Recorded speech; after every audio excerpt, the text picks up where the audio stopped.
In this video, we are going to take a look at a very old Charter Arms undercover 38 special revolver.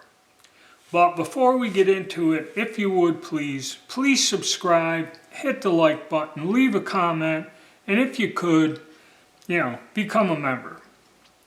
Okay, Charter Arms firearms. This pistol belongs to a friend of mine, and on occasion, people who know I make a lot of gun videos, if they have an old gun or something interesting, they would ask me, hey, do you want to make a video about it?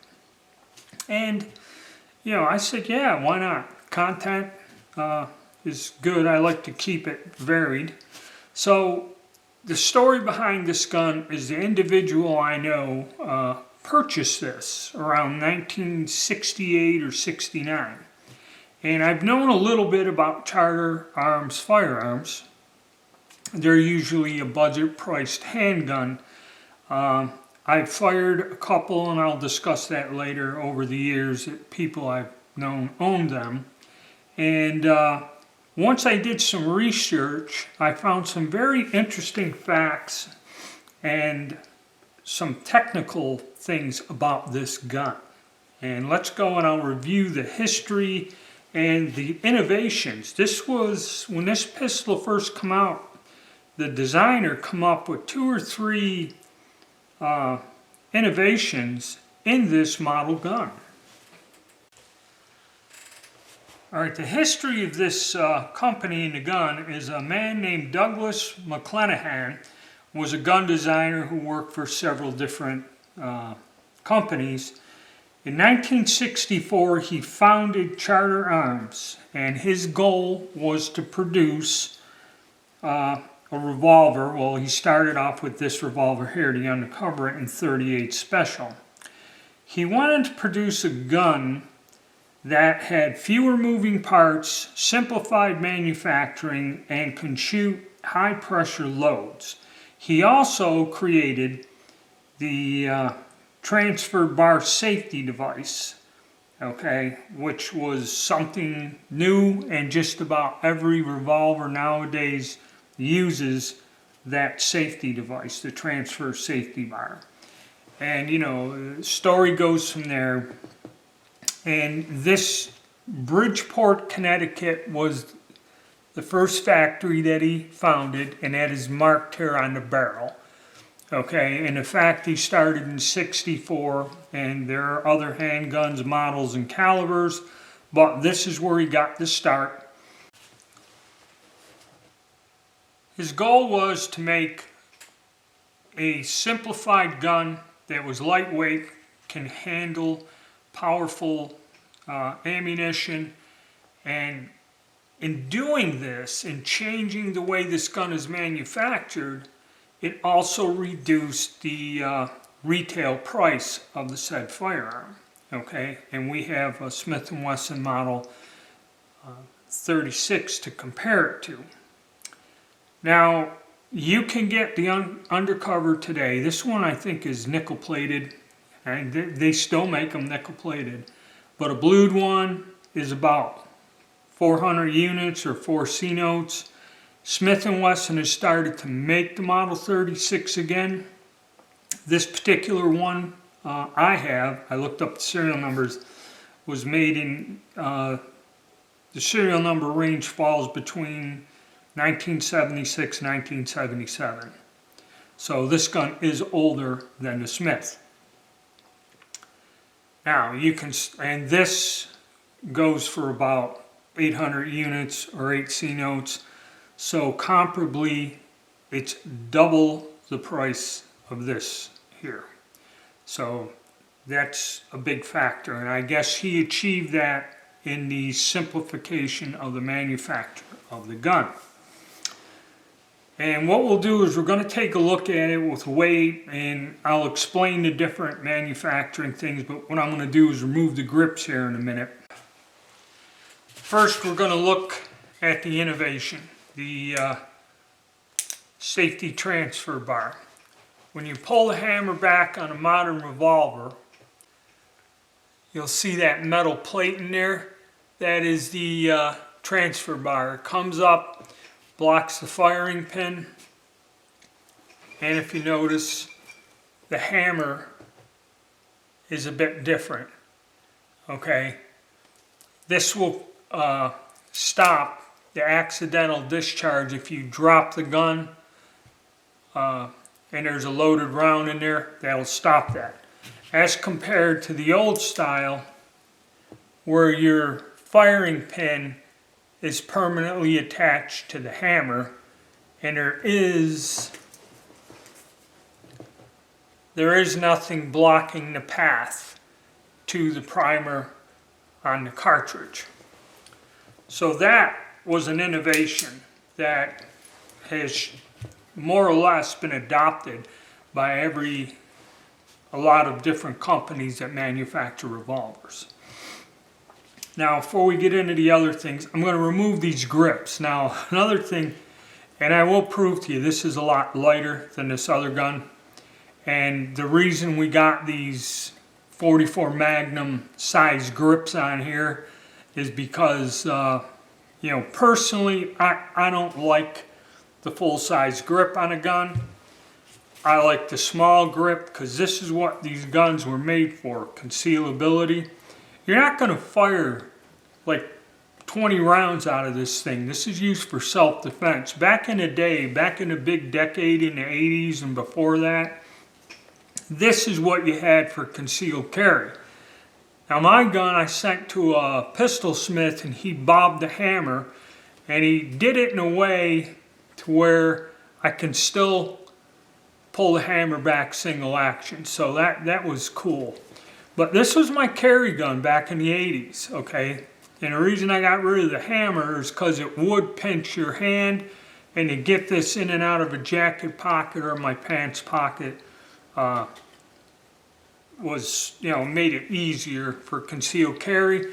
Plus he put the little sight thing in there, because on all these carry guns, all you have is a groove on top of the receiver. These guns are not designed to be fired, you know, like target guns. Same with this one. Very simple sights. They're a defensive gun, and they're designed to be used at close range. Okay? But here, we'll take a look at what these two things weigh. Well, actually, I'll get the grips off and I'll just pull the grips off the scale. And we'll check the weight, and then I'll show you what innovations that were used in the Charter Arms gun.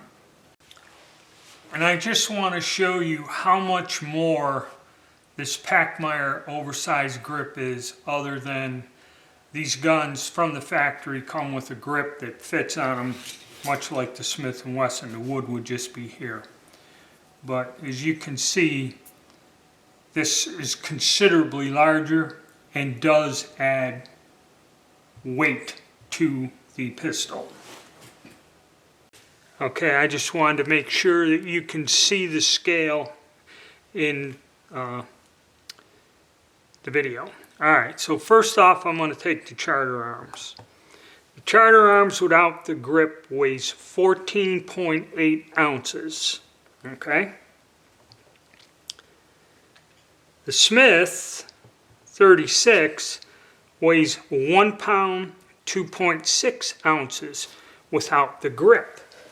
Now, if I put the two grips on the scale with the Smith, it weighs 1 pound, 3.5 ounces.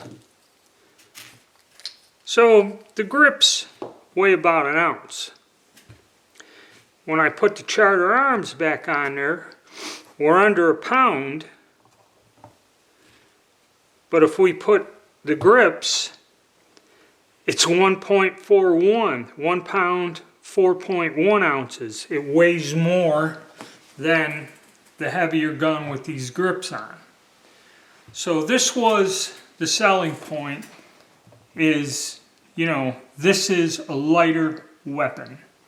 Okay, it's still made out of steel and everything, but the guns are lighter than most other brand name pistols on the market, which was a selling point about it. Now we're going to go in and take a look at what he did in the manufacturing innovation to also lower the cost of this gun.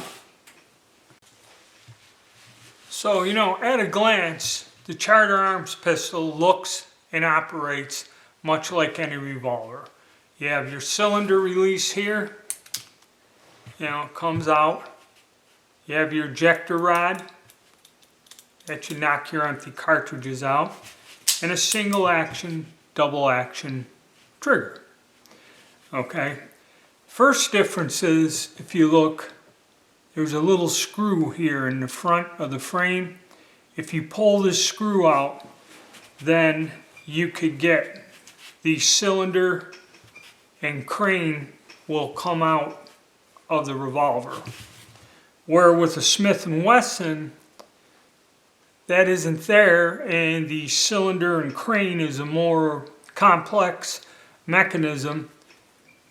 You would remove this little tiny screw here, and then when you opened up the Smith, this whole assembly would slide out of the frame. Okay. Now, we'll get in close and I'll show you how this gun is put together and what makes it different from this one. Now, what makes this revolver different is there's no side plate, okay? And how you would take this apart after compressing the spring in it, there's a screw here, then 1, 2, 3, 4 pins, which are driftable, okay? And actually this handle comes out as a separate part. The trigger guard comes out once you remove the cylinder. And that's how you disassemble this gun.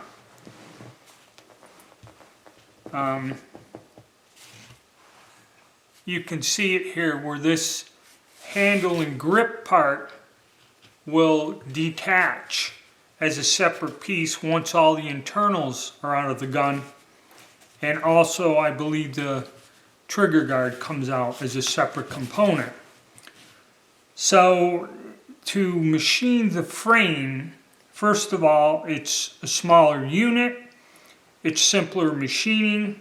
The attachment points with drift pins in that make the assembly and everything a lot easier. And it's easier to, I think this is a casting here, where this is like a machined, these parts are machined. So how is that different than other pistols of the day? When we look at the Smith & Wesson and just about any revolver made from the turn of the century until even now, this here, if you can't see it, is a side plate. And this screw would remove the cylinder and the crane, and this screw would come up and expose the internal mechanism. All right.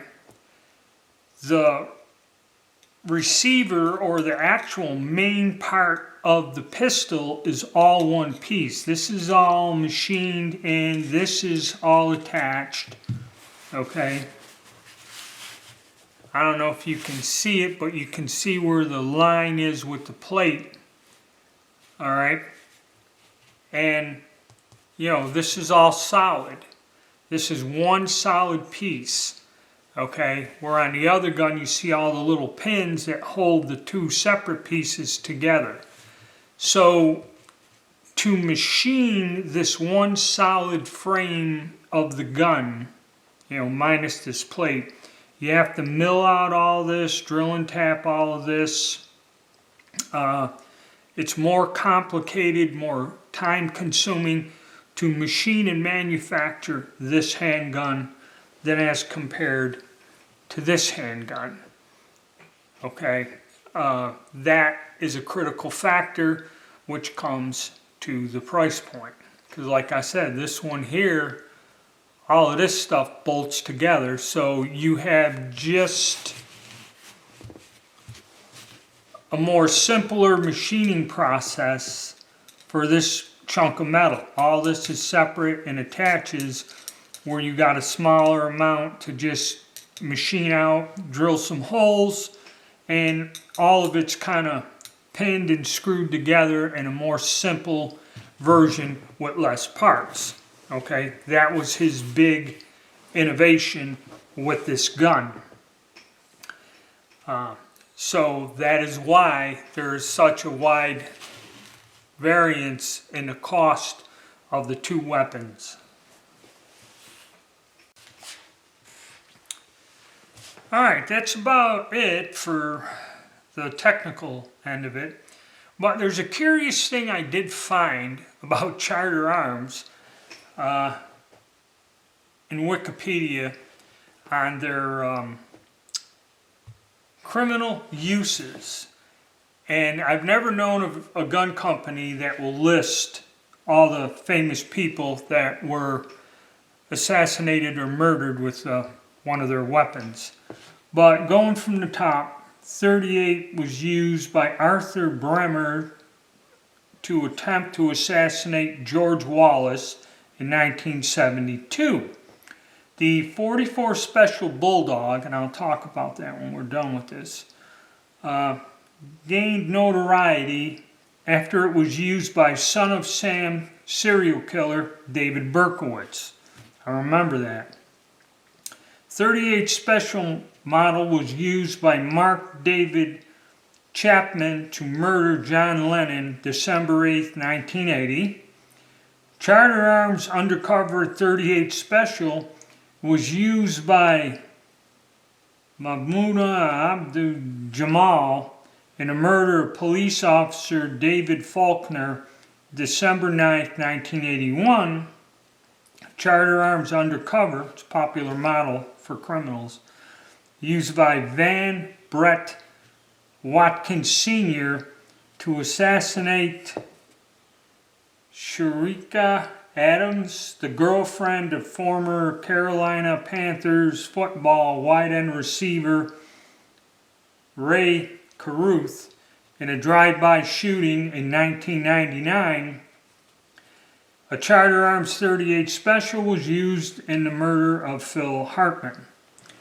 Now that's pretty interesting. I don't know of any other gun company where you can find that this particular gun and model was used in assassination attempts and murders that are high profile.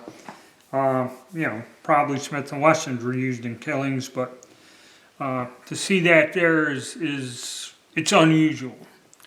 And going back to my experience with these guns over the years, I did live in upstate New York, so that David Berkowitz and the Son of Sam killer, my father used to get the New York newspaper every day, and especially when something like this series of murders, it was in the paper all the time. And the 44 Special Bulldog, a friend of mine bought one of those, and I had the chance to fire it. And he kind of loaded it with a stout load, and I mean after firing, and this is why probably they put this grip on here, out of the 5 shots, after 3 of them, I mean my hand hurt so bad from the recoil, it was difficult for me to fire the other 2 rounds, 4 and 5 or whatever it was. Really, really way powerful gun. That's probably why he's got it on there. And the only other experience I had is when I went to visit my friend in Tennessee. I was talking to his uncle, and he had one of these 38 undercovers that he bought from an individual. It was an elderly person that had it, bought it, kept it in a nightstand, and never really fired the gun. And the individual, decided to sell it to him. So he bought the gun. He said, okay, let's take it out and shoot it. And he loaded it. And when he tried to shoot it, he could not get the gun to function. Okay. So he knew something about firearms. He took it apart and he found that I forget, because that's been over 40 years, something in the mechanism or one of the parts, either the hammer, the trigger, or something, had a huge burr on it. And he goes, I took a file, a small file, filed the burr off, put the gun back together, and it worked. But he goes, that was scary that you could take a gun out of the box. You know, he goes, if that woman or the person, whoever had that gun, had to use it, he goes, it would have malfunctioned on him. He goes, you know, if you ever buy a new gun, just don't put it up. He goes, take it out and fire it, you know. But that was the only experiences that I had with Charter Arms revolvers. Okay. Also, this gun, as you've seen with the criminal thing, this company's firearms took up the Saturday Night Special type of category. And there was a lot of things with the company, a lot of prejudice and lawsuits, where this company kind of went bankrupt 2 or 3 times for different reasons. But one of them, I think in the 2000s, is those lawsuits where if somebody was killed or injured with a firearm your company made, they would take you to court and try to sue you because they were making an affordable firearm that, like I said, is, you know, half the cost of a Smith. So it's like their fault that they're making something that their price point's lower, so they're going to get sued over it. And they have been considered, and if you talk to a lot of guys, that there's some guys who are in law enforcement, a lot of these guns would show up used in crimes more frequently than this, because I guess criminals are on a budget. So, yeah, it became known as like a Saturday Night Special. Inexpensive or cheap handgun that was very popular with people who committed crimes, okay? So, sad thing. But we're going to go out, hopefully, here in a day or so, and we're going to shoot these side by side, and I'll tell you how I feel about them, and, you know, in the configuration they are. I wish I had the original grips to match up with that, but I'm going to go, because this is not mine, with whatever the individual has, and see if it does make a difference, or I can outshoot this one with this, or which way it goes. All right, guys, thank you, and stay tuned.